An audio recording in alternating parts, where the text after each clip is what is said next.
Siapa yang nggak penasaran dengan sejarah kerajaan tertua di Indonesia? Yap, kita bakal bahas soal kerajaan Kutai. Ada yang tahu apa aja cerita menakjubkan dari kerajaan yang berkuasa di Kalimantan Timur ini? Yuk, siap-siap, karena ceritanya bakal bikin kamu makin bangga sama sejarah kita sendiri. Oke, kita mulai dari dasar banget dulu ya. Kerajaan Kutai ini dipercaya berdiri sekitar abad keempat Masehi, guys. Berarti, udah ratusan tahun lalu, jauh sebelum kerajaan-kerajaan besar lainnya muncul di Nusantara. Dan bukti berdirinya kerajaan Kutai bisa kita lihat dari prasasti Yupa. Apa itu? Jadi, Yupa adalah batu besar yang berfungsi seperti monumen peringatan.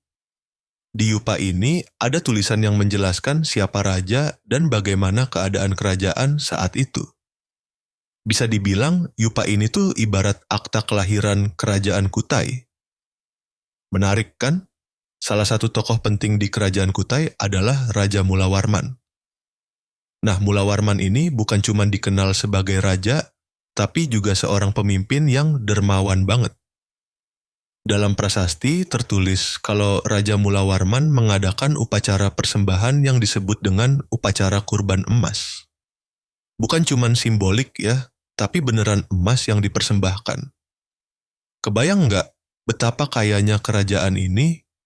Bahkan upacara ini juga dianggap sebagai bukti kalau Mulawarman tuh raja yang sangat menghormati dewa dan leluhur. Nggak cuma kaya dan religius, Kutai juga ternyata punya sistem pemerintahan yang tertata banget loh.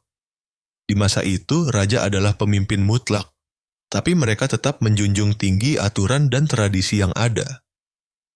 Jadi, walaupun raja punya kekuasaan besar, ada semacam kode etik yang harus mereka patuhi. Hal ini juga mencerminkan betapa masyarakat Kutai menghormati adat dan aturan. Dari sini kita bisa lihat walaupun zaman itu masih terbilang kuno, ternyata udah ada nilai-nilai luhur yang dijunjung tinggi loh. Nah, bicara soal masa kejayaan, kalian tahu nggak sih kalau kerajaan Kutai sempat mengalami puncak kemakmurannya saat dipimpin Mulawarman? Pada masa ini, perdagangan mulai berkembang di Kalimantan Timur, khususnya dengan pedagang dari India. So, pengaruh budaya Hindu mulai masuk ke Kutai. Kerajaan ini bahkan jadi pusat perdagangan dan budaya yang cukup maju di wilayahnya. Buktinya, mereka udah mengenal aksara Palawa dan bahasa Sanskerta yang digunakan dalam prasasti. Ini menunjukkan kalau Kutai bukan cuma sekedar kaya secara ekonomi, tapi juga secara budaya. Yang unik, kerajaan Kutai ini berbeda dengan kerajaan besar lainnya seperti Majapahit atau Sriwijaya yang dikenal punya pasukan perang besar dan ekspansi wilayah.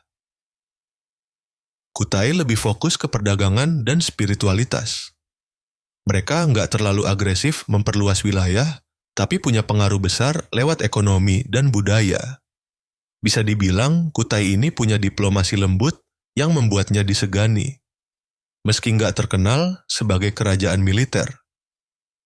Kerajaan Kutai akhirnya runtuh di sekitar abad ke-13, karena pengaruh dari kerajaan lain yang lebih kuat, terutama setelah Islam mulai masuk ke Nusantara. Tapi, jejak Kutai tetap ada dan jadi saksi sejarah yang berharga. Hingga sekarang, keberadaan prasasti Yupa, upacara adat, dan budaya lokal di Kalimantan Timur, semuanya jadi bukti bahwa Kutai pernah jadi bagian penting dalam sejarah Indonesia. Seru banget kan? Sejarah nggak cuma tentang masa lalu, tapi juga tentang memahami jati diri kita sebagai bangsa. Jadi, siapa yang makin penasaran dengan cerita-cerita kerajaan di Nusantara lainnya? Jangan lupa subscribe dan like biar kamu nggak ketinggalan video sejarah menarik lainnya, ya.